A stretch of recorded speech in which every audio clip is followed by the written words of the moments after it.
Alô, galera, bom dia, boa tarde, boa noite, a depender da hora que vocês estejam vendo mais esse episódio do podcast, MF Podcast, falando de temas variados e falando da nossa estética facial. Estou aqui novamente com Luana, bom dia, boa tarde, boa noite, Luana, ninguém sabe que hora é essa. E vamos falar sobre o que hoje? Hoje vamos abordar a temática preenchimento e mento versus mentoplastia. Tá, para quem não sabe, algumas pessoas até perguntam, mento é o queixo, pessoal. É o queixo. E muita gente tem um queixo para trás. Às vezes não se nota, porque raramente a gente se olha de perfil, geralmente a gente se vê de frente, a não ser quando você faz uma selfie olhando para o lado de lá e você vai conseguir ver que seu queixo é para trás ou não. E existe solução para o queixo que é para trás. Primeiramente, o que é que o queixo para trás proporciona na face da gente de inestético? Quando o queixo é muito para trás, primeiro você tem uma papada, o seu pescoço fica inestético, né? Porque você fica com o pescoço muito curto e forma a papada, né? Porque se o esqueleto está para trás, isso aqui acumula mais, né? Segundo, o nariz da gente. Quando o queixo é muito para trás, você presta muita atenção no nariz, já que ele é a peça central da face. Por isso que em muitos casos de pacientes que me procuram para fazer nariz, eu quase sempre observo nesses pacientes um queixo para trás, porque a grande maioria dos pacientes que têm queixo para trás não gostam do nariz. Tá? Então, veja quais são as principais perguntas relacionadas a esse tema. E assim como o nariz, doutor, o queixo é um dos pontos de maior destaque, né, no rosto. O que é que você tem para falar para a gente sobre as diferenças, as principais diferenças com relação ao preenchimento e à cirurgia? Tá, vamos lá. O preenchimento com ácido hialurônico que a gente coloca no queixo para avançar o queixo, ele tem resultados impressionantes, fenomenais. Mas, se o queixo do paciente for muito para trás, e eu tenho que ganhar, por exemplo, 8, 9, 10 milímetros, eu sempre acho melhor indicar a cirurgia, que é uma cirurgia que a gente faz por dentro da boca, dá um cortezinho nessa região anterior da mandíbula, essa regiãozinha anterior da mandíbula eu desloco para frente e fixo com 3 parafusos. Com isso, eu consigo melhorar a estética do pescoço. Geralmente, quando eu faço isso, eu faço uma lipo na papada. Mas tem paciente que não quer a cirurgia. Tá, não quer a cirurgia, eu consigo jogar ele um pouco para frente, sim, mas não um movimento tão grande, tá? Então, assim, tem situações que... E outra coisa, quando eu jogo com ácido hialurônico, o paciente vai acabar gastando mais, porque esse ácido hialurônico tem uma sobrevida de cerca de 1 ano e meio, 2 anos, e depois vai querer fazer de novo, e vai querer fazer de novo. Então, assim, para mim, do ponto de vista financeiro, é melhor eu vender injetável, né? Mas como eu gosto de resultados, então eu sempre indico, quando eu vejo que é um avanço grande, eu indico fazer a mentoplastia, que é o avanço do mento cirúrgico. Quando você indica a cirurgia e o paciente rejeita, você associa a quê? Ao medo dos parafusos, por ser um procedimento mais invasivo? Então, quando a gente faz a consulta, a gente tem por obrigação explicar bem ao paciente. Então, muita gente tem mitos, mistificam aquele procedimento, e isso faz com que haja medo. Então, se você explicar bem, né, e dizer que é uma cirurgia rápida, e é uma cirurgia rápida, a mentoplastia é uma cirurgia que a gente faz em cerca de 30 minutos, pós-operatório praticamente não tem dor, né? As pessoas não reclamam de dor, só mesmo a dormência, o inchaço que acontece nessa região, não impede a pessoa de mastigar, não coloca a pessoa numa cama. Então é só desmistificar, explicar bem, mostrar alguns casos de pacientes que eu já fiz. Então, geralmente eu mostro, para que a pessoa desmistifique um pouco isso, entendeu? Então, acho até o preenchimento tem seus mitos. Tem gente que fala, não faço preenchimento nunca, porque já olhei como ficou a Gretchen, que ficou. Então, tem aquela coisa, né, de mistificar o procedimento. Mas a gente, explicando direitinho, a gente tira esses medos aí. Doutor, é verdade que quanto menor tempo o paciente permanecer no centro cirúrgico, diminui o risco de infecção no pós-operatório, bem como o edema não fica tão edemaciado assim? Não, edema a gente pode associar, vou falar em cirurgias grandes, por exemplo, cirurgia ortognática. Eu acho que quanto mais tempo demorar a cirurgia ortognática, mais o paciente tem edema. Mas eu não opero como se estivesse pilotando no Fórmula 1. Eu não opero correndo. Então a gente tem que operar dentro do tempo certo dele, da cirurgia, né? Em relação à infecção, não tem muita relação com o tempo cirúrgico de infecção, não. Infecção está envolvido com internamentos hospitalares de longo prazo, é coisa que não acontece com nosso tipo de cirurgia. Praticamente o paciente não fica internado, vai para casa no mesmo dia. Então não vejo esse risco aí, não. Uma dúvida bem comum que eu percebo diante dos nossos pacientes é com relação à alimentação. Diante do procedimento cirúrgico, há uma modificação, né, nos primeiros dias com relação a alimento pastoso, líquido e com relação ao preenchimento. Você orienta o quê? Nenhum dos dois eu faço restrição na alimentação. Mesmo na mentoplastia, a única coisa que eu peço ao paciente é para não ingerir alimentos quentes. Porque, como tem um corte aqui dentro da boca, o líquido quente, o alimento quente, pode provocar sangramento. Mas eu não mando ficar no alimento pastoso, não. Deixo mastigar normal. Porque não envolve os dentes. A cirurgia envolve o queixo, não os dentes. Então, não tem nenhum tipo de restrição, não. E com relação à sensibilidade, a falta de sensibilidade acontece no pós-operatório da mentoplastia? Acontece, sim, é muito comum porque a gente manipula esse nervo que tem aqui dentro, que é o mentoniano. A gente manipula ele no esticar do osso, né? Mas essa dormência pode também acontecer com preenchimento, porque a gente joga preenchedor nessa área. Então, há uma perdazinha de sensibilidade inicial, que eu considero, em relação à mentoplastia, eu considero até como uma proteção para o pós-operatório ser mais confortável. Cicatrização. Normalmente o paciente retorna depois de quanto tempo? Depois que realiza a mentoplastia? Os pontos que a gente faz intrabucais são pontos absorvíveis, então a gente praticamente não tira esses pontos. Normalmente eu peço o paciente voltar com 15 dias para dar uma olhada, ver como é que está. Apesar de que o acompanhamento é contínuo, né? O paciente, todos os nossos pacientes têm grupos de WhatsApp em que nossa equipe fica acompanhando diariamente a evolução do paciente. Mas para voltar aqui mesmo, coisa de 15 dias, e não necessariamente para tirar ponto. Às vezes a gente nem tira os pontos. Sim. Só faz aparar, né? Se estiver incomodando. Ou até não, porque às vezes eu faço um tão não. pequenininho que nem precisa. Então é só para olhar como é que tá, ver como é que tá a evolução. Sim, ótimo. Com relação à manipulação, é uma pergunta que a gente percebe presente nas dúvidas de rinoplastia, rinomodelação, mentoplastia e preenchimento de mento. Quando é que o paciente está liberado para manipular essa região aqui, tanto com relação à drenagem, quanto com relação à limpeza de pele? Não, limpeza de pele, nenhuma dessas duas. Porque limpeza de pele é um troço mais agressivo, né? Você vai apertar, coisa e tal, então tem que dar um tempo longo. Manipulação, eu posso falar por mim, eu já fiz em mim preenchimento de mento, e no mesmo dia eu estava na academia lá malhando e pegando no meu novo queixinho. Não tem nenhum problema, não. Drenagem linfática eu não peço para quem faz preenchimento, eu peço para quem faz cirurgia. Peço, não obrigo. Então tem gente que, por exemplo, mora em cidades que não tem quem faça a drenagem linfática. Então eu sempre digo, não é obrigado a fazer. Eu sugiro fazer. Ah, doutor, e se eu não fizer, vou ficar mal? Não. Vai demorar um pouco mais o inchaço, mas não vai ficar mal, não. No pós-operatório da mentoplastia, o paciente sai daqui com a receita, né? Recebe as orientações com relação ao uso dos medicamentos. E sobre o preenchimento, você orienta a utilizar algum medicamento, caso ele venha sentir dor, ou normalmente não sente dor? Se o paciente, na maioria das vezes, não sente dor. Isso eu posso dizer de carteirinha, porque eu já fiz em mim. Quer dizer, eu não fiz em mim, porque eu não consigo fazer em mim. Mas tem gente que consegue. Mas as pessoas que conseguem se autoflagelar, eu não confio muito não, tá? Eu peço a um colega para fazer. Mas assim, eu não usei nada no meu caso, porque era uma dorzinha bem tranquila. Mas pode usar uma Novalgina, pode usar um Toragesic, qualquer analgésico, só para eliminar um pouco os incômodos. Mas eu não usei nada, não. E em relação às nossas cirurgias, a gente sempre tem aqui como de rotina, nossos pacientes já saem com a bolsinha deles, com todas as medicações que vão usar no pós-operatório. Apesar de que a mentoplastia é uma cirurgia em que o paciente pode fazer no dia e trabalhar no dia seguinte.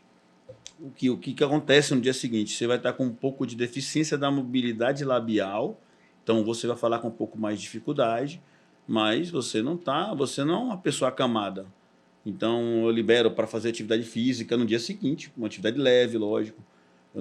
Todos os nossos casos cirúrgicos, tanto de mento quanto de nariz, de orelha, a gente pede ao paciente para não ficar em cima de uma cama. Então, o que a gente chama de downtime, que é, eu vou ficar de resguardo. Não tem resguardo.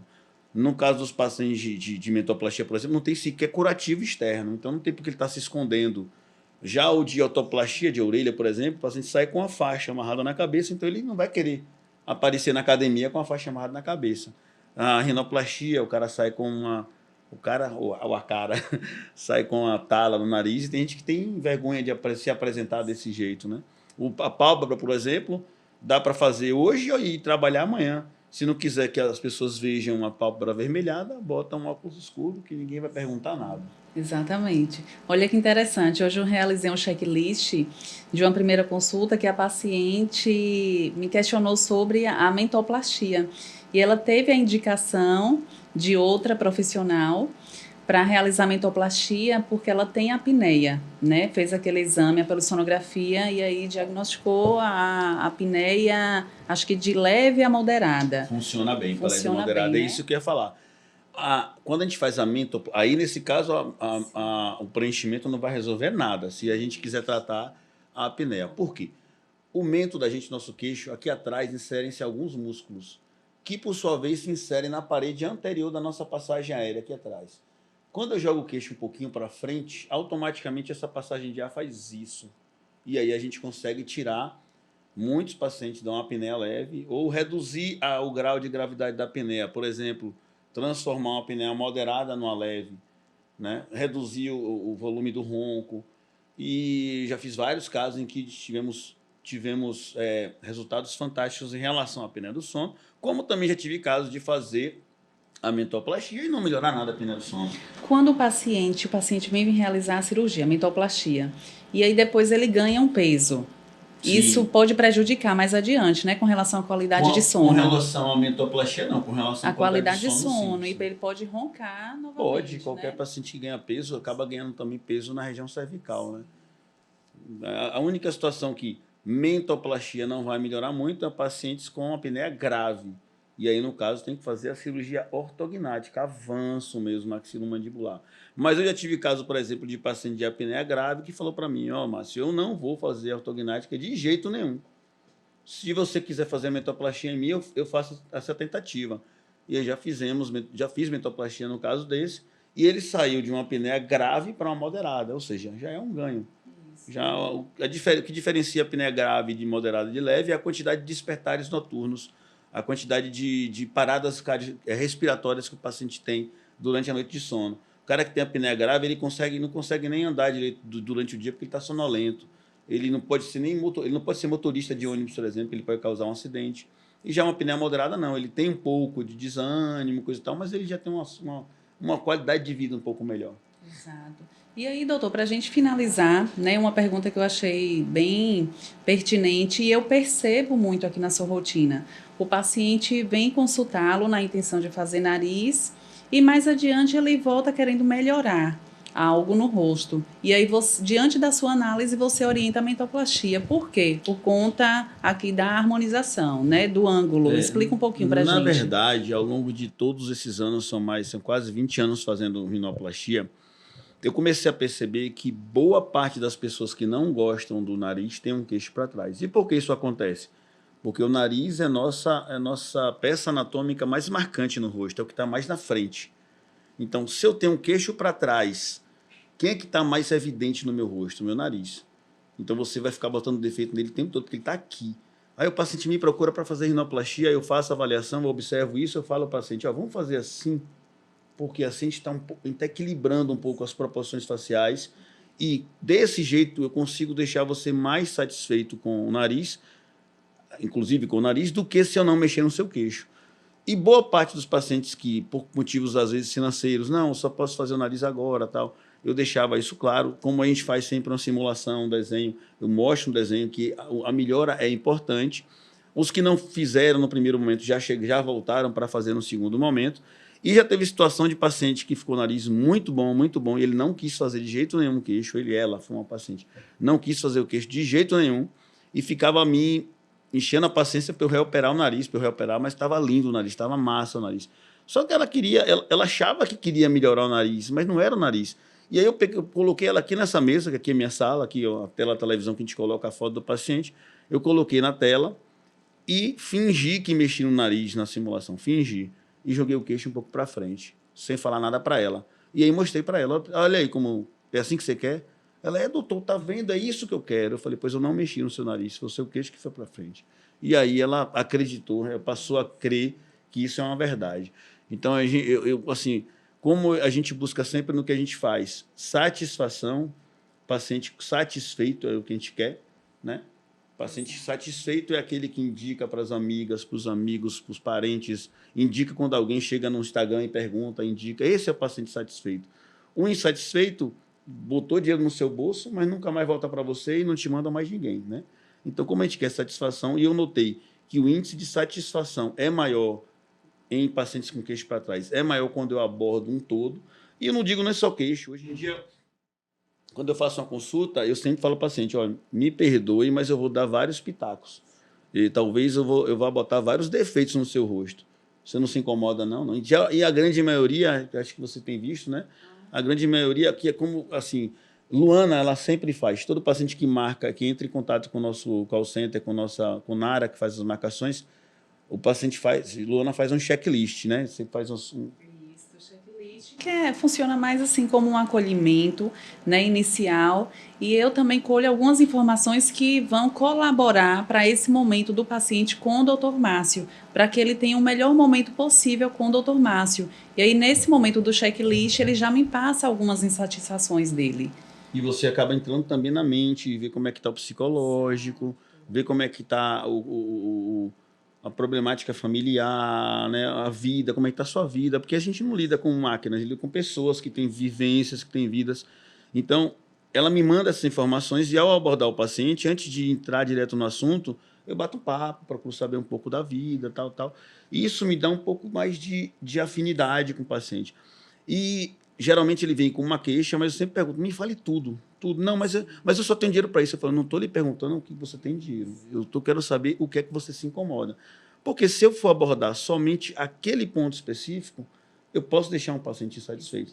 Eu acabei de ter uma conversa com a minha equipe que marcou uma cirurgia para sexta-feira de uma paciente que eu tinha indicado mento, né, avançar o queixo, e lipo de papada. A paciente chegou para a minha equipe e falou, não, eu não tenho dinheiro para fazer isso tudo, eu quero fazer só a lipo de papada. E marcou a cirurgia. Eu falei, desmarca, porque não vai dar certo. Sim. Não dá para fazer a lipo de papada no paciente que tem um queixo para trás.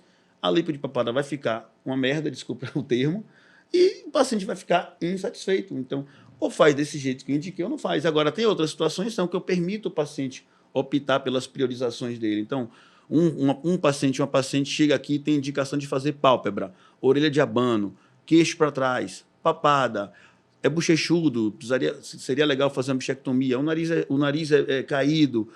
Eu falo tudo que ele tem ou ela tem indicação e chego para ele e falo, agora você que vai dizer o que é prioridade para você. Não, minha prioridade agora é só a pálpebra. Ponto. Mas eu tenho que falar tudo, porque lá na frente eu não posso dizer ao paciente ou à paciente, falar, pô, você precisava fazer o nariz para ser melhor esse resultado seu. Ah, doutor, mas você não me falou. Não posso não falar. Então, eu nunca posso pecar por omissão de informação. Então, mesmo que uma paciente chegue para mim e venha aqui para fazer um detalhezinho, eu tenho que falar, olha, eu faria isso e aquilo em você. Faça quando puder, do jeito que o seu orçamento te guiar, te possibilitar, mas eu tenho que te falar tudo. Então, é isso que a gente faz. Eu acho primordial em você, como pessoa, como profissional, é justamente esse olhar além, né? Porque você não vê aquela pessoa que está aqui à sua frente somente como um paciente. Por trás desse paciente tem um ser humano, né? Então, por isso a importância da gente fazer essa escuta, né, bem qualificada, entender o motivo dele ter te procurado e você avaliar como um todo e não ir somente na queixa dele. Porque não sei se você observa o quanto eles ficam felizes com isso, né? Porque assim, a gente lida com esse trabalho como uma espécie de obra de arte, uma pintura. Então, você jamais vai chegar no ateliê de um artista, vai chegar para pega uma base branca e fala, eu quero que você pinte esse quadro aí com linhas só vermelhas. Não, mas eu tenho que fazer assim, não, vermelho vai sair mais barato. Não, então não compre minha arte, né? Porque você está comprando algo que não te satisfaz. Eu costumo comparar muito com um decorador que chega numa sala, numa casa e fala assim, pô, aqui na sua sala vai ficar legal aquele quadro, aquele sofá, um tapete, uma poltrona. O cara fala, só tem dinheiro para poltrona. Então vou lhe vender poltrona. Vai ficar o que aquela sala? Uma merda. Ele vai continuar insatisfeito. Vai ficar insatisfeito. Então, assim, se não puder fazer tudo agora, segura a onda, vai fazendo da forma que puder. A mesma coisa que eu falo com relação à harmonização facial. Eu não gosto da ideia do paciente entrar no consultório e sair outra pessoa. Eu acho que as pessoas não gostam muito dessa ideia.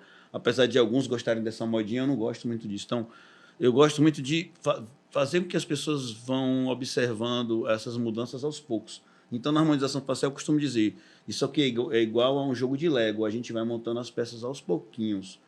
Mas, se você puder começar hoje com 5 ampolas, vamos começar com 5 ampolas. Ah, não, só posso começar com uma. Então, não comece. Isso em alguns casos, não é generalizando, né? Então, vamos supor, tem paciente que eu observo que ele vai precisar de umas 15 ampolas de ácido hialurônico. Cada ampola é 1 ml. Né? Para você ter ideia, em mim foram colocadas 8 num dia só. Então, eu chego para o paciente e falo, eu acho que você vai precisar de umas 15. Ah, doutor, só tenho dinheiro para fazer uma. Então, não faça nada, porque essa uma não vai representar nada para você, do ponto de vista estético, mas vai representar uma grana, um gasto desnecessário nesse momento. Então, junta mais um pouquinho, vamos começar de 3 em 3, de 4 em 4, junta, mas vamos fazer o que é correto. Do mesmo jeito de estar aplicando coisas que não vão dar resultado naquele paciente. Então, a gente tem que vender. Na verdade, a gente lida com uma medicina de resultados. Quem está lá, quando, por exemplo, eu sou dentista também, de vez em quando faço os implantes cirúrgicos, o Rafael está aqui no estúdio ouvindo. O paciente, quando vai fazer o implante, ele não está comprando implante, ele quer o dente, né? Ele vai botar um implante no dente que ele perdeu aqui na frente, você vai pegar lá, botar o implante mais moderno do mundo, um Straumann, um alemão, aquela coisa, tá top. Pô, você olha na radiografia, tá linda, ficou lindo. Sim, e o dente? Ele quer dente, ele não quer... Você, quando compra uma casa, você não quer ver o alicerce, você quer ver a casa, né? Então, o paciente quer resultado. Então, a gente tem que, para ter resultado, você tem que oferecer para ele coisas palpáveis e coisas que ofereçam resultados. Parabéns, doutor, por essa sensibilidade. Natália está filmando, parece, ou não está fazendo uma live. Tem dúvidas, tem perguntas aí? Tem pergunta? Então manda aí para a gente falar. A cada vídeo desse que a gente grava, pessoal, no podcast, a gente não faz ao vivo, esse podcast é gravado, mas a gente entra nesse momento com a live, que não fica no nosso Instagram, porque vocês têm que ficar ansiosos por verem o que vai estar no YouTube. Mas as pessoas que estão online nesse momento podem mandar perguntas. Manda que a gente joga aqui. Pode mandar o nome da pessoa e pergunta. Rosa Ferreira. Fala um pouco sobre lipo de papada. Preciso e quero fazer. Rosa, a lipo de papada é um procedimento que a gente faz um furinho aqui embaixo do queixo, tá? Com esse furinho feito, é uma puncturazinha mesmo. Aí eu vou com uma cânula, que não é uma agulha, é uma cânula ponta romba, já que ela não fura. Para entrar aqui, eu tenho que fazer o furinho. Primeiro, eu jogo anestésico e soro para fazer uma espécie de diminuir a possibilidade de sangramento e jogar líquido nessa gordura que eu vou tirar. Depois de uns 10, 20 minutos, eu vou com a cânula mais grossinha e vou aspirando esses excessos de gordura. Quais são as indicações? Paciente que tem papadinha. Ah, eu tenho um papadão. Não tem indicação. Por quê? E essa pele vai para onde? Nesse caso de paciente que tem um papadão, tem que fazer lifting facial. Outra situação que não tem indicação. O paciente tem um queixo muito para trás. Se eu fizer a lipo de papada, o resultado vai ser pobre. Então, eu preciso... E vai sobrar pele. Então, eu preciso esticar esse queixo para frente para que depois que eu faça a lipo de papada, a pele faça adesão. E aí o pescoço fique mais estético, mais bonito. Mais alguma pergunta? Não. Então, é isso aí, pessoal. Mais alguma pergunta, Luana? Mais uma dúvida dos pacientes que... Tem uma coisa que é muito interessante falar em relação à mentoplastia, que o pós-operatório tem essa dormência, tem que é chamada parestesia, tem um inchaço. Esse inchaço pode demorar bastante tempo. A dormência pode demorar bastante tempo. Tem pessoas que, por inchar muito, que não se reconhecem direito. Lógico que a gente faz um planejamento de forma que não exagere nessa projeção, por isso a gente usa a cefalometria com as medidas, ângulos direitinho. Mas já aconteceu comigo há muitos anos atrás, na situação de uma menina que tinha o queixo para trás. Eu avancei, ficou top, o caso ficou top. Mas essa menina não se aceitava. Ela não se aceitava e ia no consultório quase todo dia, queria reverter. Doutor, eu quero meu queixo de volta. Eu, calma, você ainda vai gostar, calma. Essa menina passou a usar burca, não queria que ninguém visse o rosto dela. Na época não tinha pandemia, não tinha máscara, né? Então ela usava burca. E essa menina passou a mandar mensagem e ligar e não sei o quê. Eu falei, não, vai dar certo. Quando foi uns 4 meses depois, eu estou lá atendendo, o nome dela está na minha tela lá de atendimento. Pô, essa menina de novo, meu Deus do céu, o que eu vou fazer? Ela entra, Quando ela entra com um sorriso estampado no rosto, ela fala, doutor, eu vim aqui só para lhe dar um abraço, porque eu estou feliz com o meu queixo. Ou seja, em todas as cirurgias é assim, mento, nariz, nada de imediatismo. Tem gente que tem um detalhe a ser resolvido no rosto e acha que com o procedimento a gente vai resolver, aquele resultado vai ser da noite para o dia. E não é bem assim. Nariz fica muito inchado, demora a desinchar. Tem narizes que demoram 3 anos para chegar no resultado final. A mesma coisa com o queixo. Como tudo que a gente vai fazendo no rosto, os resultados vão vindo gradativamente. Por isso a importância, né, doutor, do paciente buscar conhecer as etapas do pós-operatório, porque não é só o procedimento cirúrgico, gente, em si.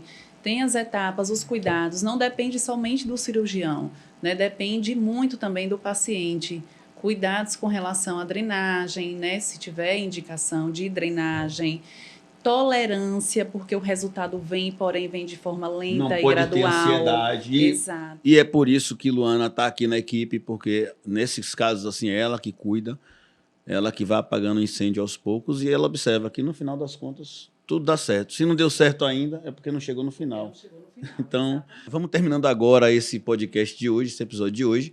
E mandem suas perguntas, compartilhem esse nosso podcast com seus amigos, suas amigas, com seus inimigos também, não tem problema nenhum. Com as pessoas que vocês acham que merecem fazer uma limpa de papada, com o seu marido que ronca, com sua esposa que ronca, porque o ronco pode ter a ver com o queixo. E curta, clique no sininho, o que mais? E dê view, e dê like, aperta o coraçãozinho aí para ajudar nesse nosso conteúdo. E em breve a gente vai abrir um clube de membros, viu? Um clube de membros a gente vai mandar conteúdos especiais e exclusivos. Valeu, até mais.